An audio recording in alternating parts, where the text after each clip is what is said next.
Dedicaremos este vídeo a analizar las disposiciones sobre el objeto en el impuesto a las ganancias para los casos de sociedades de profesionales y de profesionales individuales que complementan su actividad con otra.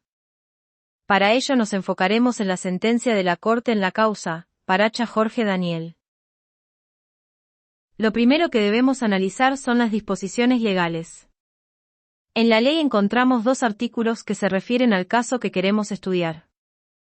El apartado segundo del artículo 2, referido al objeto, más específicamente la teoría del balance para llegar a la definición de ganancia gravada. La teoría del balance nos dice que serán ganancias todos los rendimientos, rentas, beneficios o enriquecimientos, aun cuando no cumplan con los requisitos de periodicidad, permanencia y habilitación, establecidos en la teoría de la fuente del apartado 1. Seguidamente, el apartado 2, se encarga de definir quiénes son los sujetos que aplican esta disposición. Nos dice que serán los sujetos del artículo 73. Allí están enumeradas las sociedades anónimas, las de responsabilidad limitada, las por acciones simplificadas, entre otras. A estas sociedades las denominamos en general, sociedades de capital para simplificar.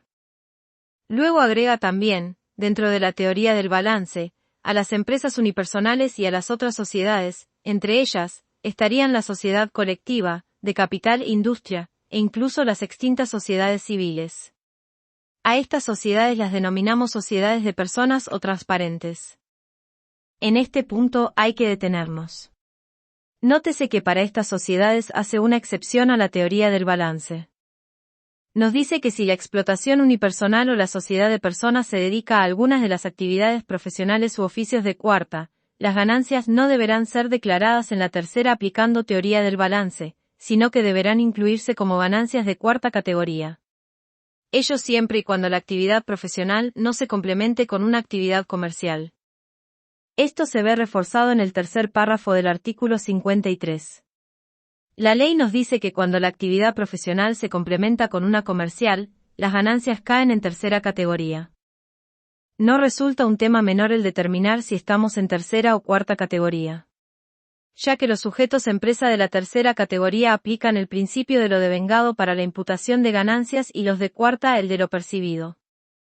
Además, los sujetos empresa no gozan de determinadas exenciones, como por ejemplo intereses de plazo fijo o venta de títulos. Si resumimos lo dicho en un esquema tendremos lo siguiente. Si la actividad profesional es realizada en forma personal, habrá que preguntarnos si esa actividad profesional se desarrolla junto con otra de carácter comercial que la complemente. Por ejemplo, un profesional veterinario que, además, vende medicamentos o alimentos para animales. El hecho de complementar los servicios profesionales con la venta de productos hace que todas sus ganancias deban ser consideradas en tercera categoría, cambiando el método de imputación y perdiendo exenciones. La segunda situación que podemos plantear es una en la que los servicios profesionales se brindan a través de una sociedad de capital. Podemos pensar en un estudio de contadores o abogados que se organizaron como una sociedad de responsabilidad limitada. En estos casos, no interesa si desarrollan su actividad profesional de forma complementaria o no con una comercial, siempre serán sujetos de tercera categoría. Por último, nos quedan las sociedades que no se consideran de capital. En estos casos la situación es similar a la de una persona humana profesional. Sus ganancias deben considerarse de tercera categoría solo si la actividad profesional es complementada con una actividad comercial. Si bien el esquema anterior parece simple, la casuística no indica lo mismo ya que la AFIP llegó a impugnar la declaración jurada de un profesional que formaba parte de una sociedad civil, aduciendo que eran ganancias de tercera categoría y no de cuarta, aun cuando no existía una actividad comercial complementaria. Este caso llegó hasta la última instancia, donde la Corte le dio la razón al contribuyente en los términos que vamos a ir analizando. Estamos hablando de la causa Paracha Jorge Daniel, del año 2014. Lo primero que tenemos que entender son los hechos del caso. Es decir, la situación concreta existente, para luego encontrar la norma que le resulta aplicable. El sujeto era un profesional contador y agente de la propiedad intelectual. Su actividad la desarrollaba como socio de una sociedad civil que tenía por objeto prestar servicios profesionales exclusivamente. Esta sociedad tenía, como es obvio, un patrimonio afectado a su actividad y perseguía fines de lucro.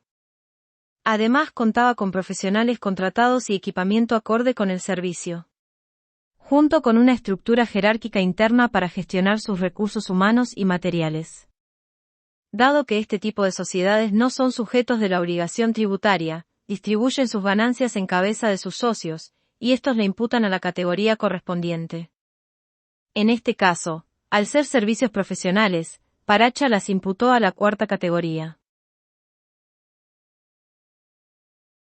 Luego de una fiscalización, la AFIP le determinó de oficio impuesto a las ganancias al contador público Jorge Daniel Paracha, por considerar que sus ganancias debían ser imputadas a tercera categoría y no a la cuarta como lo había declarado el contribuyente. Para llegar a esta conclusión entendió que si bien la sociedad brindaba servicios profesionales, lo hacía bajo la forma de una empresa, por lo que correspondía encuadrar las ganancias en tercera categoría. A esta conclusión se arriba, aplicando la definición de empresa, que el mismo organismo elaboró en el dictamen 7 del año 1998.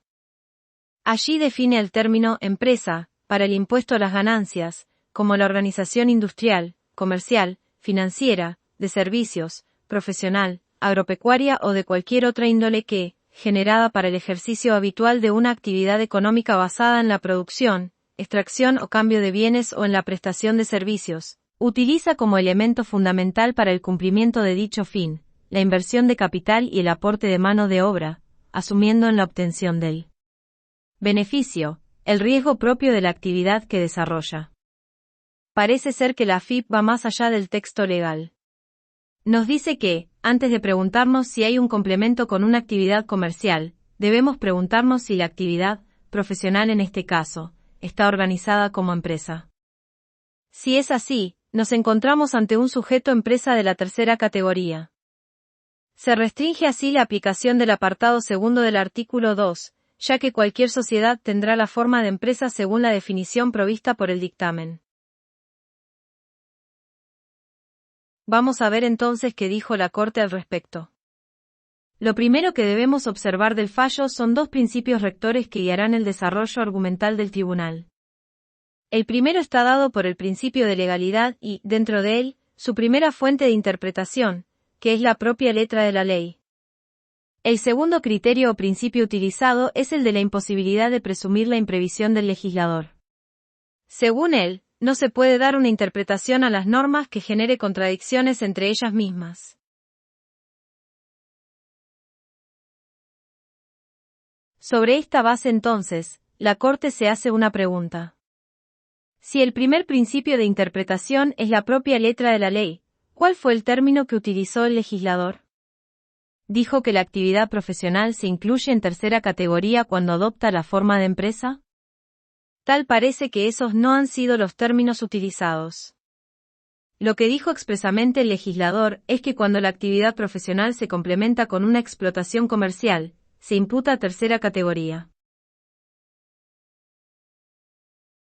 Por lo tanto, no puede sostenerse, válidamente, que el legislador haya utilizado la expresión, se complementen con una explotación comercial, queriendo en realidad decir que, se realicen mediante una organización empresaria. No importa la organización jurídica o económica de la actividad, sino la actividad misma. No interesa la organización como empresa, sino que la actividad profesional no se convierta en comercial. Esta sentencia tiene, sin embargo, un voto en disidencia que se apoya en el dictamen de la Procuradora General de la Nación. En este dictamen la Procuradora se apoyó en argumentos interesantes que merecen ser analizados. Para la Procuradora el hecho de que la sociedad distribuya sus ganancias entre los socios y entre los cónyuges supérstites de quienes fueron socios resulta fundamental para considerar que los beneficios de los socios exceden los derivados del ejercicio de una profesión liberal a título personal y son el fruto de una conjunción entre el capital y el trabajo. Entiende además que la interpretación de los artículos 53 y 82 no puede ser alterada por normas que no tienen por objeto la definición de las diversas categorías de ganancias, entre ellas, el artículo 2 de la Ley y 126 del Decreto Reglamentario. Si bien estos argumentos parecen razonables, deben ser dejados de lado por lo siguiente. Contra el argumento de que no todos los socios ejercen la actividad profesional debemos decir que el artículo 2 exceptúa de la teoría del balance a las sociedades que ejercen actividad profesional, no a las sociedades conformadas exclusivamente por profesionales que ejercer la profesión a través de ella. Jurídicamente la sociedad es un sujeto diferente de sus socios. Aun cuando la determinación del impuesto la termine haciendo el socio al incorporar la ganancia asignada de la sociedad. Si el legislado no ha hecho distinción expresa, respecto a la diferencia entre sociedad y socio, no podemos presumir vía interpretación que lo haya hecho.